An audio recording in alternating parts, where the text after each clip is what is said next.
નેવ સ્ટુડિયોમાં છે. કાકી થોડા આમ નિરાશ થઈને બેઠા છે. શું વિચારો છો કાકી, શું થયું? સાંભળ ને ભઈલું, આ છે ને ઉત્તરાયણ હવે નજીક આવે છે બરાબર, તો ખબર નહીં પણ મને એવા વિચારો આયા કરે છે કે પવન આવશે ને યાર ઉત્તરાયણના દિવસે. આવશે યાર કાકી. આવું તું ફ્રી બેઠી હોય ત્યારે આવું બધું શું વિચારે છે? અરે પણ દર વખતે ઉત્તરાયણના દિવસે જ પવન નથી આવતો યાર. આવશે લી આવશે, હવે ચિંતા ના. અને પછી ના આવે તો પછી હવે તું શું કરી લેવાની? ચાલ હવે જે થવાનું હોય એ થશે, એમાં તું કશું કરી નથી શકવાની, સમજી ગઈ તું? પણ કંઈક તો રસ્તો કાઢવો પડશે ને. પવનમાં હું રસ્તા કાઢવાને લી?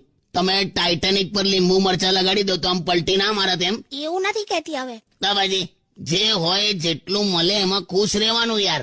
એમ નહીં, પણ પવન ના જ આવ્યો તો પછી હું મારી બધી ફ્રેન્ડ્સ ને બધું કહીશ કેવી રીતે? આમ બધું આમ કે કેટલું એન્જોય કર્યું ને બધું.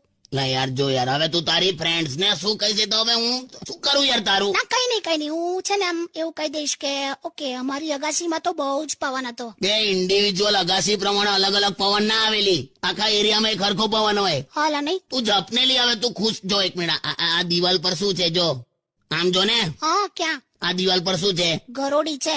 હા, પણ આપણે શું કહેવાનું? ઓહો, જો કે કુપોષણ વાળો મગર જોયો. ચાવ ને યાર, કેવા એક્ઝામ્પલ આપો છો. તને આ રીતે સમજાવે. હાર ચાલ ગીત સાંભળ ચાલ, અને આવું ખોટા વિચાર ના કરીશ. આવશે પવન. ઓકે.